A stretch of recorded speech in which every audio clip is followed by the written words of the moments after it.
क्वचित् पृथ्वी शय्याः क्वचिदपि च पर्यङ्कशयनः क्वचित् शाकाहारी क्वचिदपि च शाल्योदनरुचिः क्वचित् कण्ठाधारी क्वचिदपि च दिव्याम्बरधरः मनस्वी कार्यार्थी न गणयति दुःखं न च सुखं. ಶ್ರೀ ಗುರುಭ್ಯೋ ನಮಃ. ಇಂದಿನ ವಿಷಯ ಧೈರ್ಯ. ಧೈರ್ಯಂ ಸರ್ವತ್ರ ಸಾಧನಂ ಎಂಬ ಉಕ್ತಿಯನ್ನ ನಾವೆಲ್ಲರೂ ಕೂಡ ಕೇಳಿದ್ದೇವೆ. ಎಲ್ಲಿ ಧೈರ್ಯವಿದೆಯೋ ಅಲ್ಲಿ ಜಯವಿದೆ ಎಂದು ಅರ್ಥ. ಯಾವಾಗ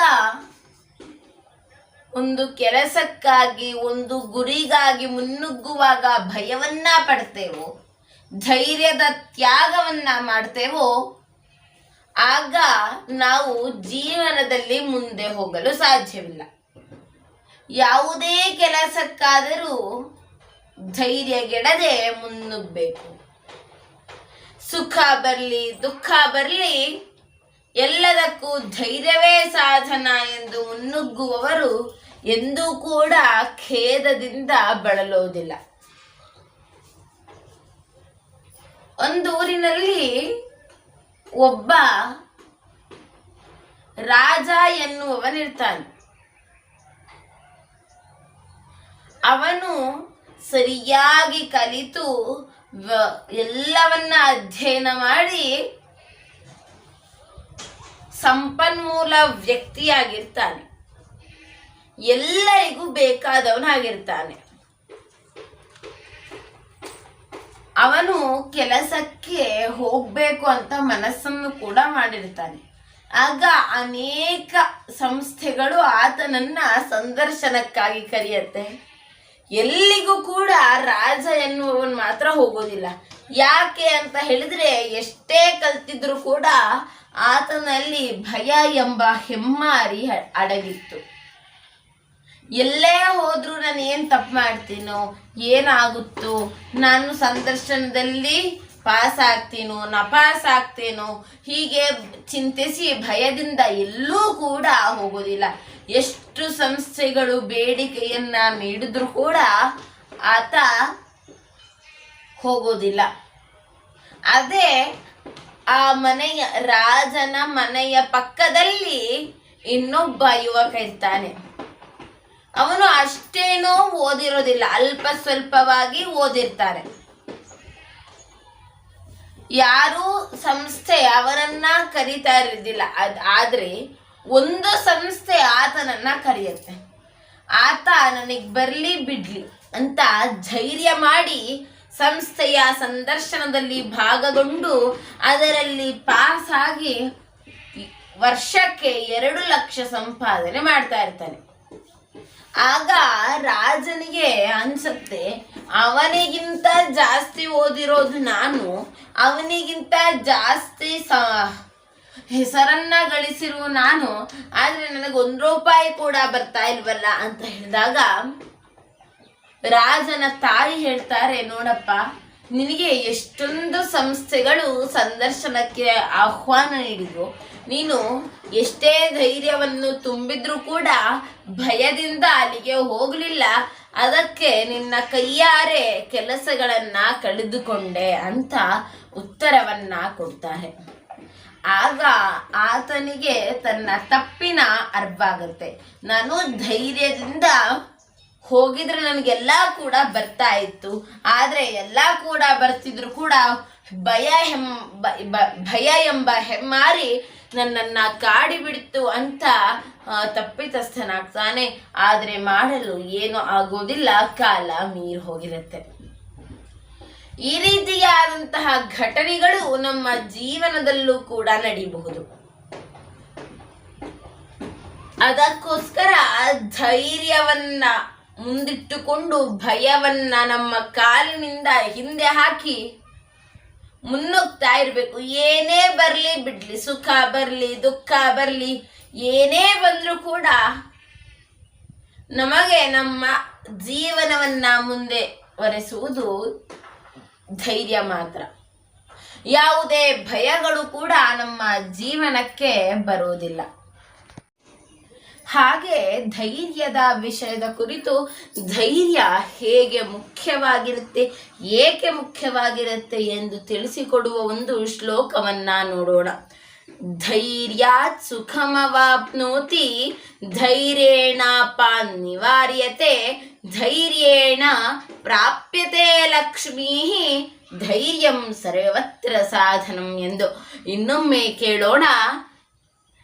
ಧೈರ್ಯಾತ್ ಸುಖಮವಾಪ್ನೋತಿ ಧೈರ್ಯೇಣಾಪಾನ್ನಿವಾರ್ಯತೆ ಧೈರ್ಯೇಣ ಪ್ರಾಪ್ಯತೆ ಲಕ್ಷ್ಮೀ ಧೈರ್ಯಂ ಸರ್ವತ್ರ ಸಾಧನಂ ಎಂದು. ಧೈರ್ಯೇಣ ಸುಖಮಾಪ್ನೋತಿ, ಧೈರ್ಯದಿಂದ ಸುಖವು ಲಭಿಸುತ್ತೆ. ಧೈರ್ಯೇಣಾಪಾನ್ನಿವಾರ್ಯತೆ, ಧೈರ್ಯದಿಂದ ಆಪತ್ತುಗಳು ನಿವಾರಣೆಯಾಗತ್ತೆ. ಧೈರ್ಯೇಣ ಪ್ರಾಪ್ಯತೆ ಲಕ್ಷ್ಮೀ, ಲಕ್ಷ್ಮೀ ಅಂತ ಹೇಳಿದ್ರೆ ಸಂಪತ್ತು. ಧೈರ್ಯದಿಂದ ಸಂಪತ್ತು ಲಭಿಸುತ್ತೆ. ಧೈರ್ಯಂ ಸರ್ವತ್ರ ಸಾಧನಂ, ಧೈರ್ಯವೇ ಎಲ್ಲದಕ್ಕೂ ಮೂಲ ತಾಯಿ ಬೇರಿನಂತಿರುವುದು ಧೈರ್ಯ ಎಂದು ಈ ಶ್ಲೋಕದ ಅರ್ಥವಾಗಿದೆ.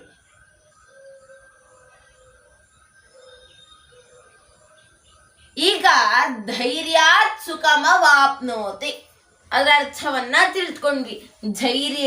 ಧೈರ್ಯದಿಂದ ಸುಖವು ಲಭಿಸುತ್ತೆ.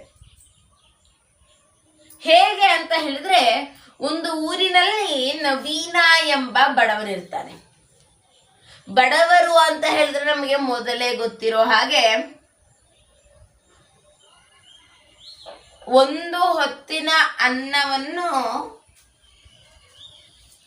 ಅವರು ಏನ್ ಮಾಡ್ಬೇಕು, ದುಡಿದು ದುಡಿದು ತಿನ್ಬೇಕಾಗಿರುತ್ತೆ. ಅಂತಹ ಬಡತನ ಇರುವಂತಹ ಮನೆ, ತುಂಬು ಸಂಸಾರ, ಹೆಂಡತಿ, 4 ಜನ ಮಕ್ಕಳಿರುವಂತಹ ಒಂದು ಕುಟುಂಬವಾಗಿತ್ತು, ನವೀನನ ಕುಟುಂಬ. ಒಂದು ದಿನ ಅವನು ಒಂದು ಕೆಲಸಕ್ಕೆ ಹುಡುಕ್ತಾನೆ. ಆದ್ರೆ ಯಾರು ಕೂಡ ಆತನಿಗೆ ಕೆಲಸವನ್ನ ಕೊಡೋದಿಲ್ಲ. ಅವನು ಕಲ್ಲನ್ನ ಒಡೆಯಲು ಸಿದ್ಧನಾಗಿರ್ತಾನೆ, ಆದ್ರೆ ಅದನ್ನು ಕೊಡೋದಿಲ್ಲ. ಯಾಕೆ ಅಂತ ಹೇಳಿದ್ರೆ ಕೆಲಸಗಾರರು ಹೆಚ್ಚಿದ್ದ ಕಾರಣ ನವೀನನಿಗೆ ಕೆಲಸ ಸಿಗೋದಿಲ್ಲ. ಕೆಲಸ ಇಲ್ಲದೆ ಅವರ ಸಂಸಾರ ಸಾಗಲು ಸಾಧ್ಯವಿಲ್ಲ. ಅವನಿಗೆ ತುಂಬಾ ಬೇಜಾರಾಗತ್ತೆ. ಮನೆಯಲ್ಲಿ ಬಂದು ಕುಳಿತುಕೊಂಡು ಸಪ್ಪೆ ಮೊರೆಯನ್ನ ಹಾಕಿಕೊಂಡು ಕುತ್ಕೋತಾನೆ. ಅಂದು ಊಟವನ್ನು ಕೂಡ ನವೀನ ಮಾಡೋದಿಲ್ಲ. ಹೆಂಡತಿ ಮಕ್ಕಳನ್ನ ನೋಡಿಕೊಳ್ತಾ ಗಂಡನನ್ನು ನೋಡ್ತಾಳೆ. ಆದ್ರೆ ಅವನು ಬೇಜಾರಾಗಿದ್ದಾನೆ ಅಂತ ಗೊತ್ತಾಗತ್ತೆ, ಆದ್ರೆ ಏನೂ ಕೂಡ ಕೇಳೋದಿಲ್ಲ. ನಂತರ ಮಕ್ಕಳನ್ನೆಲ್ಲ ಮಲಗಿಸಿದ ನಂತರ ಹೆಂಡತಿ ನವೀನನನ್ನ ಕೇಳ್ತಾಳೆ ಏನಾಯ್ತು ಅಂತ. ನವೀನ ಎಲ್ಲವನ್ನ ಹೇಳ್ತಾನೆ. ಅವನು, ನಾನು ಬದುಕಿರೋದು ಕಷ್ಟ, ಇನ್ನು ನಾನು ಬದುಕಿದ್ರೆ ನಮ್ಮ ಕುಟುಂಬದವರನ್ನ ಸಾಗಿಸಲು, ಮುಂದೆ ಸುಗಮವಾಗಿ ಸಾಗಿಸಲು ನನ್ನಲ್ಲಿ ಶಕ್ತಿ ಇಲ್ಲ, ನಾನು ನಾಳೆ ಆತ್ಮಹತ್ಯೆಯನ್ನ ಮಾಡ್ಕೋತೇನೆ ಅಂತ ಹೇಳ್ತಾನೆ. ನವೀನನ ಮಾತನ್ನ ಕೇಳಿದಂತಹ ಹೆಂಡತಿ ಶಾಂತ ಮನಸ್ಕಳಾಗಿ ಹೇಳ್ತಾಳೆ, ನೋಡಿ, ಆತ್ಮಹತ್ಯೆಯನ್ನ ಮಾಡಿಕೊಳ್ಳುವವರು ಶ್ರೇಷ್ಠರಲ್ಲ. ಸುಖ ಬಂದರು, ದುಃಖ ಬಂದರು, ಕಷ್ಟ ಬಂದರು, ಗೆಲುವಾದರೂ ಧೈರ್ಯದಿಂದ ಮುನ್ನುಗ್ಗುವುದೇ ನಿಜವಾದ ಗಂಡಸುತನ. ನೀವು ಧೈರ್ಯದಿಂದ ಮುನ್ನುಗ್ಗಿ ಎಲ್ಲವೂ ಕೂಡ ಸಾಧ್ಯ. ಆತ್ಮಹತ್ಯೆ ಮಾಡಿಕೊಂಡರೆ ಸಾಧ್ಯವಾಗುವುದು ಏನೂ ಇಲ್ಲ, ಎಲ್ಲವೂ ಅಸಾಧ್ಯವಾಗಿಯೇ ಉಳಿಯುವುದು.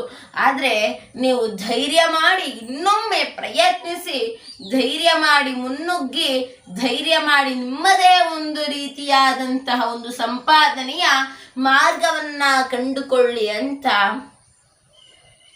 ಹೆಂಡತಿ ನವೀನನಿಗೆ ಹೇಳ್ತಾಳೆ.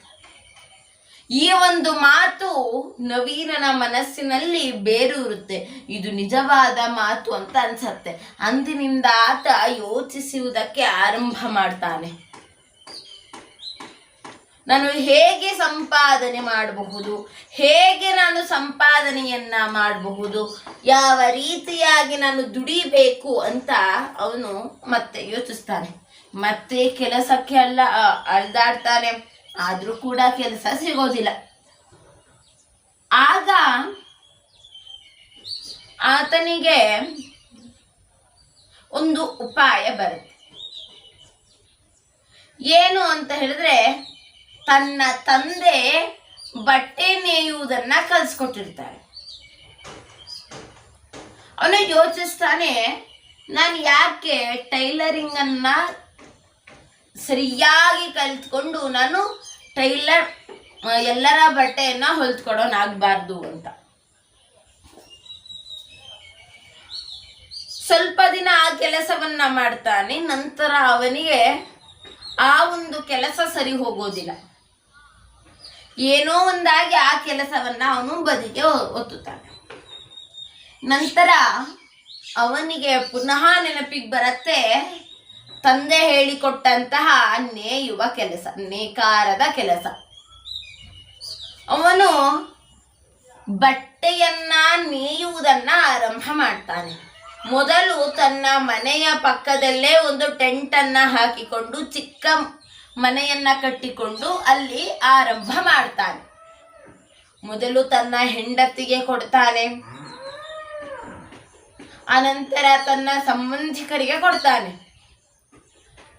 ಆಗ ಆತನಿಗೆ ಯೋಚನೆ ಆಗುತ್ತೆ, ನಾನು ಎಲ್ಲವನ್ನ ಉಚಿತವಾಗಿ ಕೊಟ್ರೆ ಸಂಪಾದನೆ ಹೇಗೆ ಆಗತ್ತೆ ಅಂತ.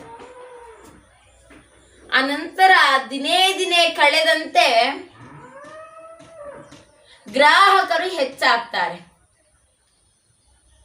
ನೇಕಾರದ ಕೆಲಸ ಸುಗಮವಾಗಿ ಸಾಗುತ್ತೆ. ಕೊನೆಗೆ ಅವನು ದೊಡ್ಡ ನೇಕಾರದ ಮಳಿಗೆಯನ್ನ ನಿರ್ಮಾಣ ಮಾಡ್ತಾನೆ. ಎಲ್ಲಾ ಕಡೆ ಹೋಗುವ ಬಟ್ಟೆ ಆ ಮಳಿಗೆಯಿಂದಲೇ ನೇಯುವಂತಹ ಕೆಲಸ ನಡೀತಾ ಇರುತ್ತೆ. ಆಗ ಸಂಪಾದನೆ ಕೂಡ ಹೆಚ್ಚಾಗತ್ತೆ. ಹಣದಿಂದ ಮಕ್ಕಳನ್ನ ಸರಿಯಾಗಿ ಚೆನ್ನಾಗಿ ಓದಿಸಿ ಸತ್ಪ್ರಜೆಯನ್ನಾಗಿ ಮಾಡ್ತಾನೆ. ತಮ್ಮ ಕುಟುಂಬವು ಬಡತನದಿಂದ ದೂರವಾಗಿ ಶ್ರೀಮಂತಿಕೆಯ ಹೊಸ್ತಿಲನ್ನ ತುಳಿದಿರುತ್ತೆ. ಅಂದು ಹೆಂಡತಿ ಧೈರ್ಯದ ಮಾತುಗಳನ್ನ ಹೇಳದಿದ್ದರೆ ಇಷ್ಟು ಮಾಡಲು ಸಾಧ್ಯವಾಗ್ತಿತ್ತೆ? ಇಲ್ಲ. ಹೆಂಡತಿ ಧೈರ್ಯದ ಮಾತುಗಳನ್ನ ಹೇಳಿದ ಕಾರಣ ಅವನು ಸಾಧನೆಯನ್ನ ಮಾಡಿ ಸಂಪಾದನೆಯ ದಾರಿಯನ್ನ ಹುಡ್ಕೊಂಡ. ಇದನ್ನೇ ಮೊದಲನೇ ಪಾದ ಹೇಳೋದು ಧೈರ್ಯ ಸುಖಮಾಪ್ನೋತಿ ಅಂತ. ಇನ್ನು ಎರಡನೇ ಪಾದ ಧೈರ್ಯೇಣಾಪ ನಿವಾರ್ಯತೆ, ಧೈರ್ಯದಿಂದ ಆಪತ್ತುಗಳು ನಿವಾರಣೆಯಾಗತ್ತೆ ಅಂತ ಎರಡನೇ ಪಾದ. ಹೇಗೆ ಆಪತ್ತುಗಳು ನಿವಾರಣೆಯಾಗತ್ತೆ ಅಂತ ಹೇಳಿದ್ರೆ, 1999ರಲ್ಲಿ ನಮ್ಮ ದೇಶಕ್ಕೆ ಒಂದು ಆಪತ್ತು ಬಂದಿತ್ತು. ಆ ಆಪತ್ತನ್ನ ಹಾಗೆ ಬಿಟ್ಟಿದ್ದರೆ ನಮ್ಮ ದೇಶದಲ್ಲಿರುವ ಕಾರ್ಗಿಲ್ ಎಂಬ ಬೆಟ್ಟವು, ಟೈಗರ್ ಹಿಲ್ ಬೆಟ್ಟವು ಪಾಕಿಸ್ತಾನದವರ ವಶಕ್ಕೆ ಹೋಗ್ತಾ ಇತ್ತು. ಯಾವಾಗ ಸೈನಿಕರು ಧೈರ್ಯದಿಂದ ಹೋರಾಡಿ ವೀರ ಸ್ವರ್ಗವನ್ನ ಪಡೆದರೋ, ಆ ಧೈರ್ಯದ ಸಾಹಸಕ್ಕಾಗಿ ಇಂದು ನಾವು ಕಾರ್ಗಿಲ್ ಬೆಟ್ಟವು ನಮ್ಮ ಭಾರತದ್ದು ಎಂದು ಹೇಳಿಕೊಳ್ಳುವ ಹೆಮ್ಮೆ ನಮ್ಮದಾಗಿದೆ. ಇದಕ್ಕೆ ಧೈರ್ಯವೇ ಮುಖ್ಯವಾಗಿತ್ತು. ನೋಡಿ, ಎರಡನೇ ಪಾದವು ಹೇಳುವುದು ಅಷ್ಟೇ, ಧೈರ್ಯದಿಂದ ಆಪತ್ತುಗಳು ನಿವಾರಣೆಯಾಗತ್ತೆ ಅಂತ. ಅದನ್ನ ಸಾಕ್ಷಾತ್ ತೋರಿಸಿದ್ದು ಸೈನಿಕರು. ಇನ್ನೂ ಒಂದು ಕಥೆಯನ್ನ ನೋಡಬಹುದು. ನಮಗೆಲ್ಲರಿಗೂ ಗೊತ್ತಿರುವಂತಹ ಕಥೆಯೇ ಕಾಡಿನ ರಾಜ ಸಿಂಹ. ಕಾಡಿನ ರಾಜ ಸಿಂಹನಾದವನು ಪ್ರತಿದಿನ ಒಂದೊಂದು ಪ್ರಾಣಿಯನ್ನ ತನ್ನ ಆಹಾರವಾಗಿ ಸೇವಿಸ್ತಾ ಇರ್ತಾನೆ. ಆ ಒಂದು ಕಾಡಿನಲ್ಲಿ ಒಂದು ನಿಯಮ ಆಗಿರತ್ತೆ, ದಿನಕ್ಕೆ ಒಂದು ಪ್ರಾಣಿ ಸಿಂಹಕ್ಕೆ ಆಹಾರ ಆಗಬೇಕು ಅಂತ. ಎಲ್ಲ ಪ್ರಾಣಿಗಳು ಕೂಡ ದಿನಕ್ಕೆ ಒಬ್ಬೊಬ್ಬರಾಗಿ ಆ ಸಿಂಹದ ಬಾಯಿಗೆ ಹೋಗ್ತಾ ಇರ್ತಾರೆ. ಅದೊಂದು ದಿನ ಮೊಲದ ಸರದಿ. ಮೊಲ ಕೂಡ ಬೇಜಾರಿನಿಂದ ಸಿಂಹಕ್ಕೆ ಆಹಾರವಾಗಲು ಹೊರಟಿರುತ್ತೆ. ಹೀಗಿರ್ಬೇಕಾದ್ರೆ ಮೊಲವು ನಿಧಾನವಾಗಿ ನಡೆದುಕೊಂಡು ಹೋಗ್ತಾ ಸಿಂಹನ ಬಳಿ ತಲುಪಿದಾಗ ಸಿಂಹ ಕೋಪದಿಂದ ಕುದಿತಾ ಇರುತ್ತೆ. ಆಗ ಮೊಲ ಉಪಾಯ ಮಾಡಿ ಧೈರ್ಯದಿಂದ ಹೇಳುತ್ತೆ, ಇಲ್ಲ ಸಿಂಹ ಮಹಾರಾಜ, ನಾನು ಬೇಗ ಬರ್ತಾ ಇದ್ದೆ, ಆದರೆ ಅಲ್ಲಿ ಒಂದು ನಿನ್ನ ತರಹವೇ ಆದಂಥ ಒಂದು ಸಿಂಹ ಬಾವಿಯ ಒಳಗೆ ಸಿಕ್ಕಿತು. ಅದು ನನ್ನೊಂದಿಗೆ ಯುದ್ಧ ಮಾಡಲು ಕರೆಯಿತು, ಆದರೂ ಕೂಡ ನಾನು ಹೋಗಲಿಲ್ಲ, ನಿನ್ನೊಂದಿಗೆ ಬಂದಿದ್ದೇನೆ, ನಿನ್ನ ಆಹಾರವಾಗಿ ಬಂದಿದ್ದೇನೆ ಅಂತ ಹೇಳುತ್ತೆ. ಅದನ್ನ ಪೂರ್ಣವಾಗಿ ನಂಬಿದಂತಹ ಮೊಲ, ಪೂರ್ಣವಾಗಿ ನಂಬಿದಂತಹ ಸಿಂಹ ಮೊಲದ ಮಾತನ್ನ ಕೇಳಿಕೊಂಡು ಬಾವಿಯ ಬಳಿ ಹೋಗತ್ತೆ. ಬಾವಿಯ ಬಳಿ ಹೋಗಿ ಬಾವಿಯ ನೀರನ್ನ ಕಂಡು ತನ್ನ ಪ್ರತಿಬಿಂಬವನ್ನೇ ಬೇರೆ ಸಿಂಹ ಎಂದು ತಿಳಿದು ಬಾವಿಯಲ್ಲಿ ಧುಮುಕಿ ಬಿಡತ್ತೆ. ತನ್ನ ಪ್ರಾಣವನ್ನ ಕಳೆದುಕೊಂಡ್ಬಿಡತ್ತೆ. ಮೊಲ ಧೈರ್ಯದಿಂದ ಉಪಾಯ ಮಾಡಿದ್ದರೂ ಧೈರ್ಯದಿಂದ ಸಿಂಹನೊಂದಿಗೆ ಹೇಳಿದ ಕಾರಣ ಮೊಲದ ಬದುಕು ಉಳಿತು. ಆಪತ್ತು ಬಂದಿದ್ದರಿಂದ ಅದನ್ನ ನಾಶಗೊಳಿಸಿತು ಮೊಲ.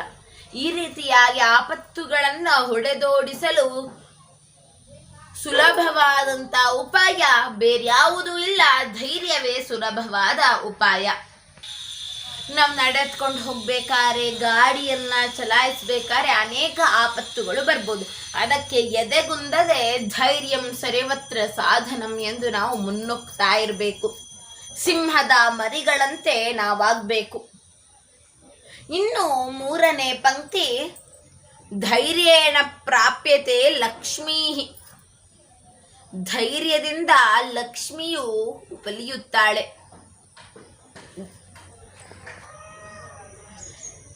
ನಾರಾಯಣ ಮೂರ್ತಿಯವರನ್ನ ನಾವು ಇದಕ್ಕೆ ಉದಾಹರಣೆಯಾಗಿ ತಗೊಳ್ಬೋದು.